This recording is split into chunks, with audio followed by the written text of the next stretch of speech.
Bon, bah maintenant qu'on a un plancher, on va commencer à faire le plafond et on va commencer par positionner le laser. Allez, on va monter la canne. Hop.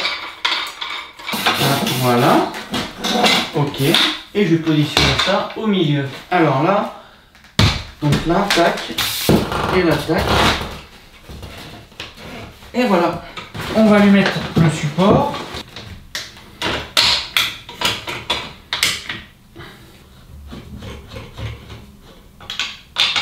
Là. Et maintenant, je vais le positionner en haut pour savoir exactement où est-ce que je vais tracer mon faux plafond.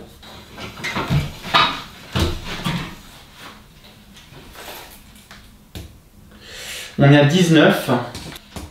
Ici, on est à 20,5.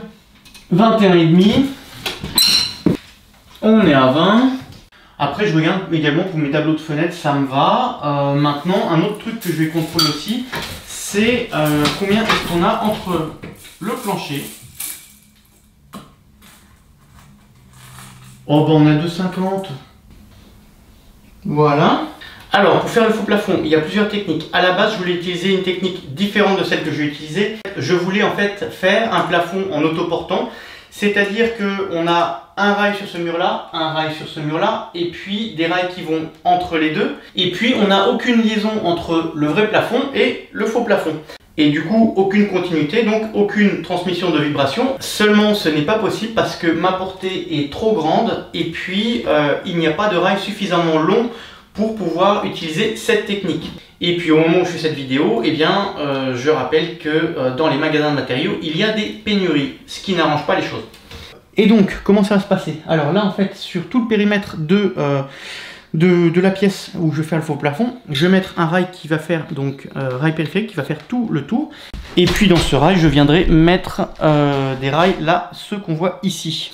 Et puis du coup, à intervalles réguliers, je mettrai des pattes de liaison entre le plafond et le rail.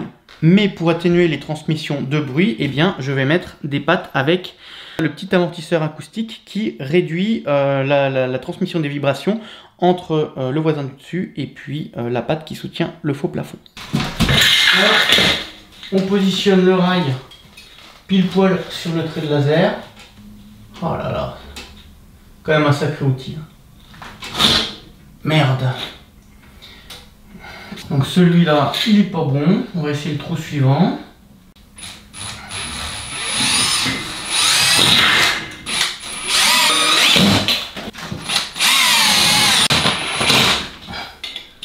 Je coupe là.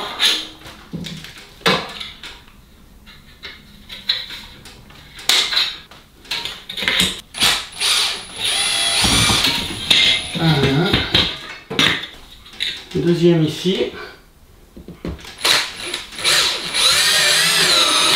Maintenant, pour poser un rail sur les autres murs, on est sur de la brique, donc il va falloir que je fasse des trous, que je mette des chevilles et ensuite je pourrai mettre les vis dans les chevilles.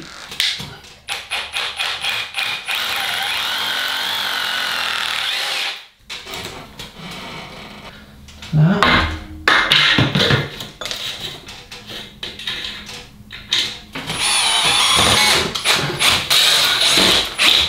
Que j'utilise pour me fixer, c'est ça, mais il arrive des fois qu'il y ait des cas comme ça où c'est un peu friable et du coup il faut passer sur plus gros, donc du coup je prends ça, c'est de la vis à penture avec une cheville de 8 qui est plus grosse et qui va du coup, vu que la vis est plus grosse, va s'écarter plus et en général quand ça tourne dans le vide, ça tient. Tac.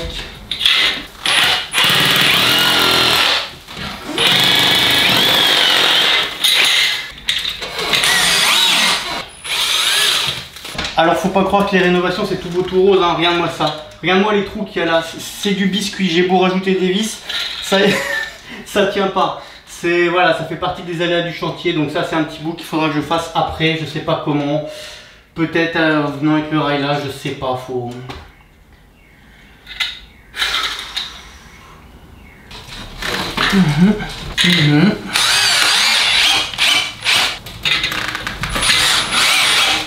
Ici, on va fixer les deux rails ensemble et pour ça, on va utiliser de la petite vis comme ça, qui est de la vis à placo, mais un petit peu spéciale parce qu'elle a une tête arrondie. Voilà.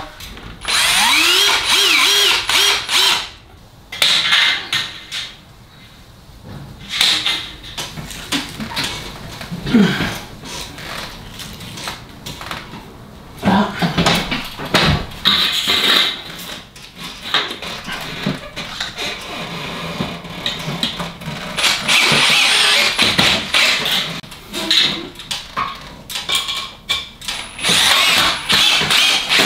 Alors la ventilation, comment ça va se passer? Donc là on a un conduit qui est plein de suie, là on a le conduit sur lequel était raccordé mon poêle de masse, donc c'est un conduit d'évacuation des fumées. Là donc c'est un conduit d'évacuation des fumées également, et puis au milieu on a un conduit qui est tout petit là, et qui est un conduit qui lui n'a pas de suie, et là ça c'est un conduit de ventilation. Donc ce qui va se passer, c'est qu'au-dessus là dans mon plafond, je vais venir caler ça ici sur ce conduit, pour pouvoir avoir ensuite d'un côté l'évacuation de ma salle de bain et de l'autre côté l'évacuation de ma hotte, avec un petit clapet anti-retour de chaque côté. Ok, donc là on le trace comme ça, on trace l'intérieur.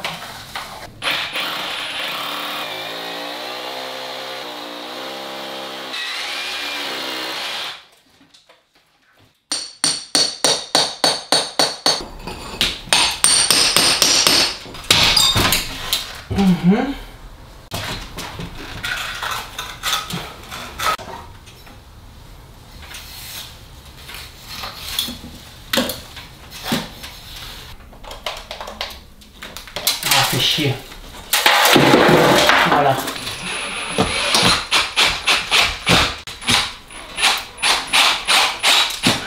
La cloison de séparation cuisine-salle de bain, elle va se trouver ici. Donc là, on va avoir un morceau comme ça. Ensuite, un clapet anti-retour ici. Et puis ensuite, un coude vers le bas pour avoir l'extracteur de VMC dans la salle de bain. Ici, on va avoir un clapet anti-retour, un coude par ici, un morceau comme ça, un coude comme ça, et puis on aura la hotte de ventilation qui se raccordera dessus. Et maintenant, un petit coup de stylet bavureur pour enlever la bavure. Tac. On aura donc un premier morceau comme ça, avec ici clapet anti-retour. Alors, maintenant, on va faire un petit assemblage à blanc. Donc, qu'est-ce qui est important? Que les clapets soient bien dans le bon sens. Ok. Ensuite, on aura un coude. Comme ça. Ici. Hop. Voilà. Là, comme ça. Ok. Ouais, donc on aura quelque chose comme ça me convient assez bien. Donc là, on aura le plafond. Ici, il y aura le chauffe-eau. Et caché derrière le chauffe-eau, on aura du coup cet extracteur qui sera du coup pas trop visible au plafond, ce qui me convient très bien. La seule difficulté, c'est positionner ce coude, parce que ici, il va y avoir donc l'évier, et après l'évier, il va y avoir la plaque de cuisson, et dans le même axe que la plaque de cuisson, il va y avoir la hotte d'extraction. Son raccordement se fait dans l'axe, et il serait bien qu'on soit dans le même axe, non pas qu'on soit obligé de mettre un petit truc flexible, dégueulasse dans le fond d'un meuble, quoi. Du coup, lui, il va falloir que je calcule bien mon coup pour le positionner. Hop, là. Par rapport à la cloison, donc j'ai compté 800 pour mon meuble sous évier, et puis 500 pour le meuble suivant. Allez, on va dire 1100 depuis le placo fini. Comme ça. Et ensuite, on aura quelque chose comme ceci. 1,34 m. Ça, c'est l'axe.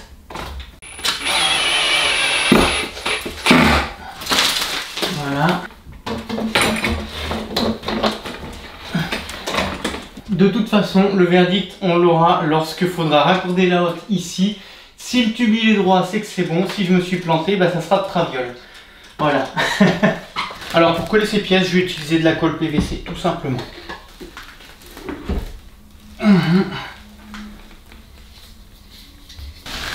Je suis un gros cochon, j'en mets partout. Le pinceau, il s'est barré, bordel. Ah là là. On fait attention qu'il n'y ait pas de couleur à l'intérieur, ça pourrait bloquer le clapet, ça serait gênant. Bon, alors parce que j'en ai sous la main, je vais rajouter par-dessus du scotch alu.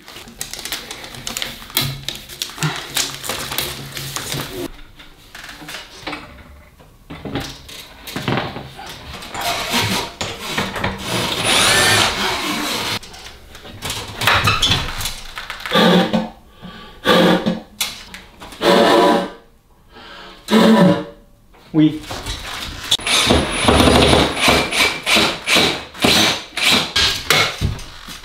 Ok, on va être là. Il faut que je coupe là. Boum. Maintenant que le rail périphérique il est posé, je vais poser mes suspens.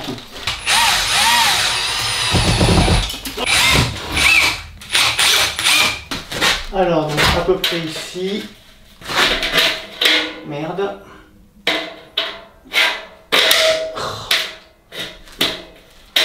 Là, voilà. Ok. Et puis alors là. Voilà. Là, il me faut un rail qui mesure 1,94 m. 1,94,5 ici. Hop. Alors, avant qu'on vienne me faire des remarques pas sympathiques dans les commentaires, je précise, je ne suis pas plaquiste. Non, ce n'est pas mon métier. Maintenant, j'estime avoir des remarques pertinentes à faire que je peux partager à certains autres bricoleurs qui veulent faire leur placo par eux-mêmes. Mais maintenant, s'il y a des professionnels qui veulent voir un professionnel faire du placo, et ben ils sont sur la mauvaise chaîne. Ils peuvent tout de suite arrêter de regarder cette vidéo. Voilà. Précision, parce qu'après c'est des remarques désobligeantes, c'est vraiment désagréable. Allez, on continue.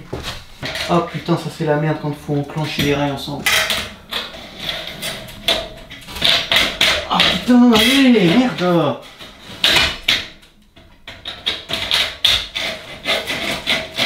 110, 123 et je fais attention à ne pas tirer sur mon rail. Hop, on va se mettre ici. Voilà.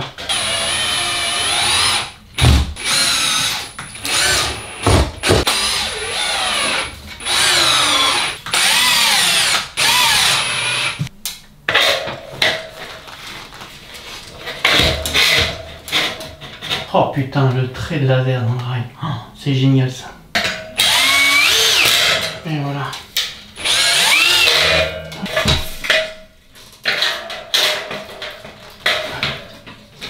Là.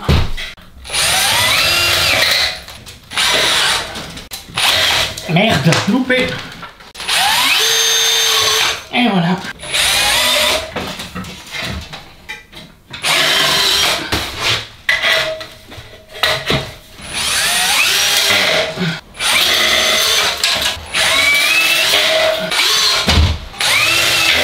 Et puis là, c'est le fameux rail qui tombe pile poil en face de la canalisation de gaz. On pourrait se dire, oui, il n'y a qu'à le décaler vers la gauche ou vers la droite. Oui, mais non. Parce que c'est mon rail qui va faire ma jonction de plaques. On va avoir une plaque là, et les deux vont s'arrêter pile poil sur ce rail-là. Donc c'est le rail que je ne peux pas décaler. Allez, on va faire un petit truc. 184.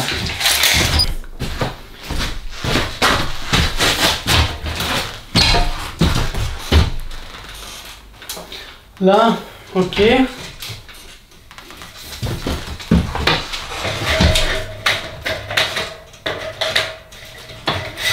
Voilà. Et là, on va faire comme ça. Hop. On met un bout de rail ici. Ah, j'en étais sûr.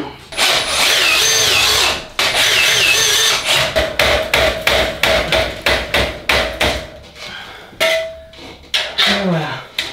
Là.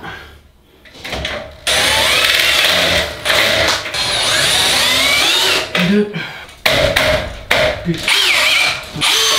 Et une là. Ossature posée. Maintenant, on va faire des petits contrôles. C'est-à-dire que on va regarder ces rails. Combien. Putain, c'est nickel. Il n'y a pas de jeu. Et là. C'est nickel. Ah, il y a 1 mm là. Ouais, c'est rien. Nickel. Franchement, le laser, c'est génial.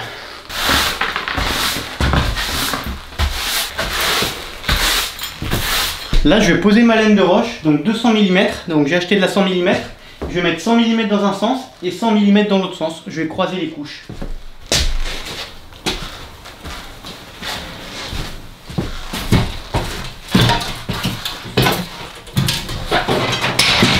Voilà.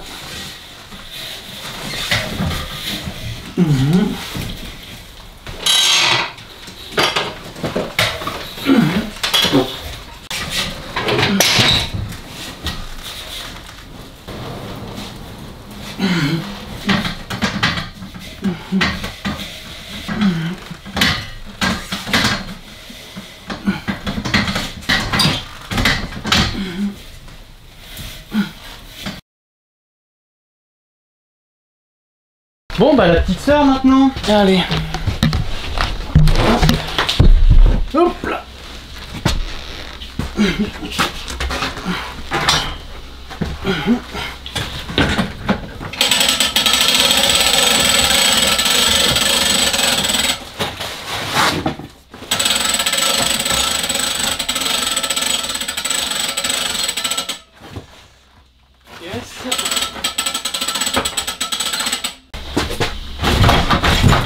Voilà. Et on bloque. Voilà. Bon, bah action.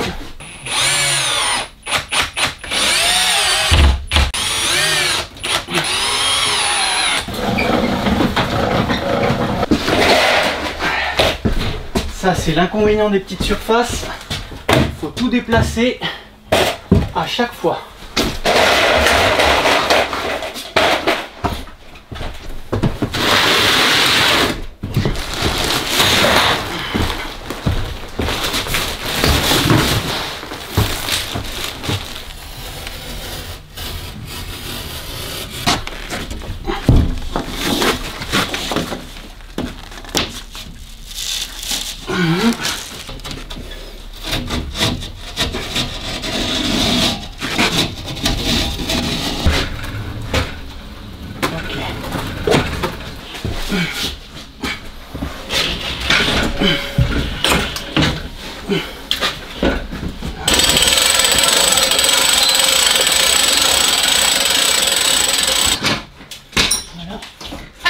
Voilà, là on est bien.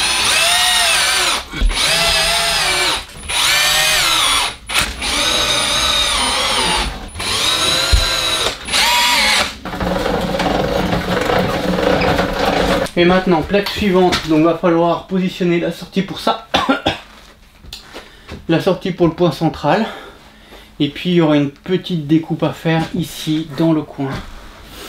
C'est parti.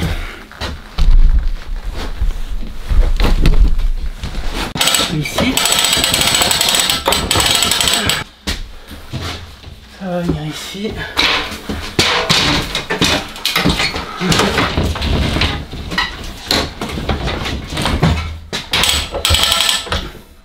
Ok. Putain, c'est propre.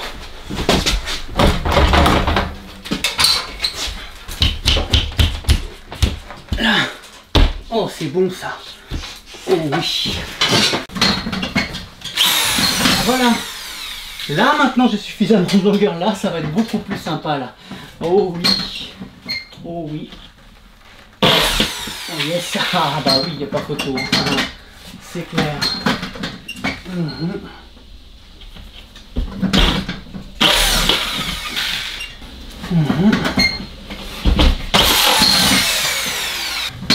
Ah putain, j'ai oublié de percer le point central. Bah si, je le ferai après, c'est bon. Hop. Là.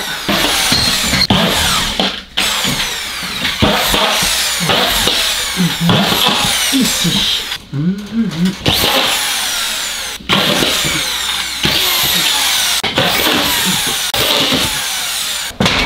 Très léger chevauchement, pas grand chose. Allez, on va prendre ça là.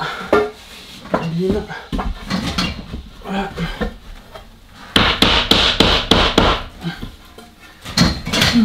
Merde. 4 plus.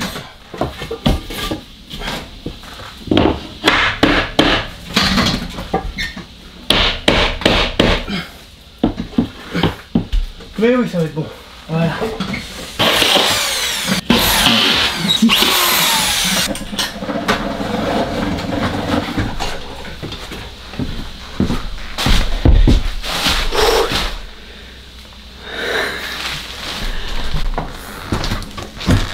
Allez.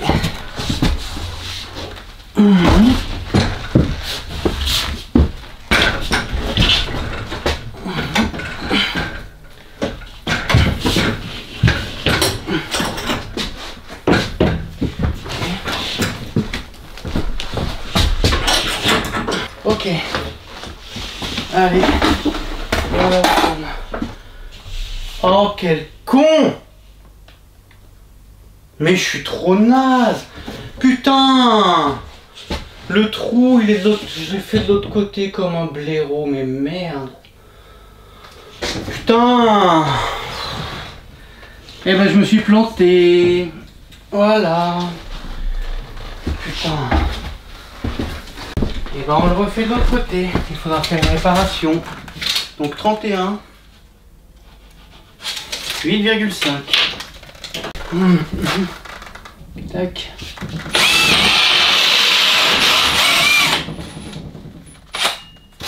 Ok. Alors la réparation en question, ça va être ça. On reprend le rond, on prend un bout de rail et puis bah, on va venir visser ça et puis il faudra reboucher ensuite.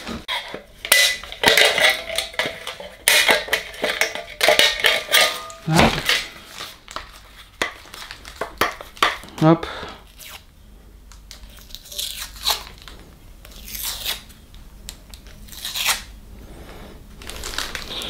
Et puis vu que je suis très mauvais lorsque je fais mes bandes, et bah il y a un risque que ça se voit même après ponçage et en peinture.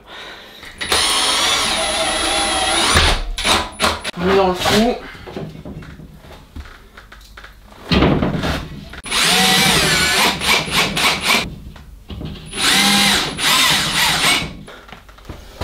Et puis on monte la plaque.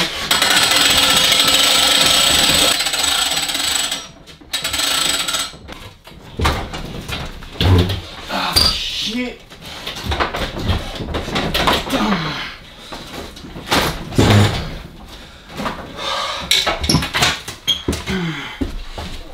Pas de place. Oh bordel.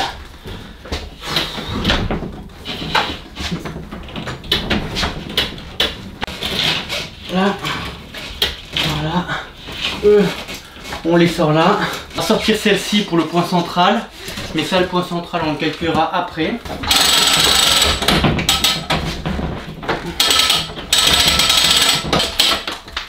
Voilà, et là maintenant, ok, allez, un petit peu encore, ok. Ah. Voilà. Et on la bloque. Là. Oh putain. Là on a un truc. Qu'est-ce que ça dit là? Oh putain salope. On a une gaine.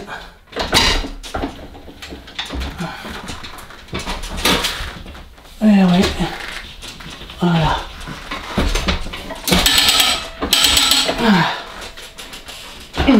Là, on est bon. Ok, et ben on est bloqué, on la visse.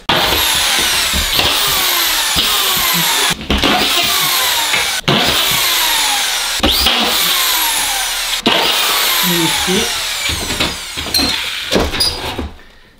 Puis.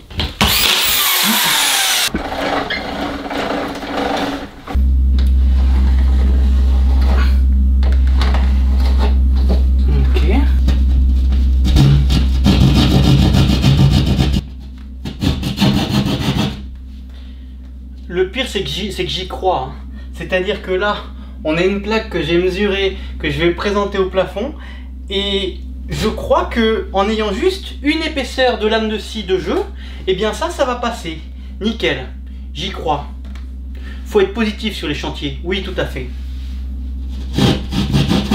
Parce qu'en plus il faut que celui-là soit bon, mais celui-là aussi. Eh oui, eh oui.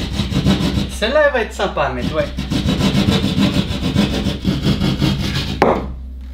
Alors là, techniquement, c'est la cloison où doit sortir les gaines du plafond pour les interrupteurs.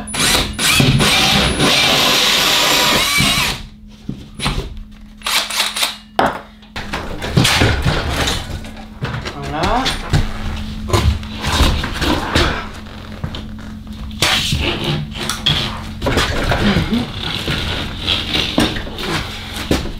Ok. Donc ça viendra dans ce trou là. Allez.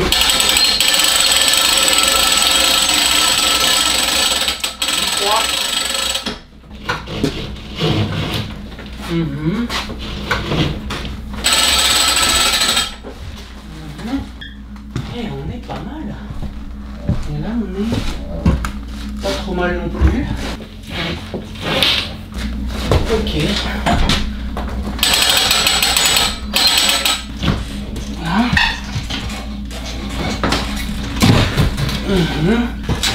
Et c'est qu'on va être bon. Putain.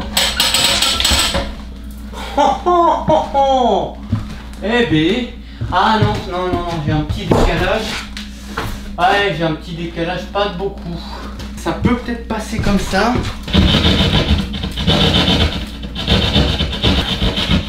Là, voilà.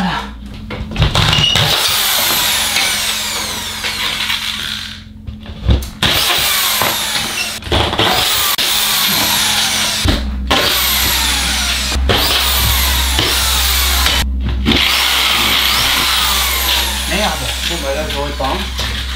Ok, bon bah on a une plaque de mise.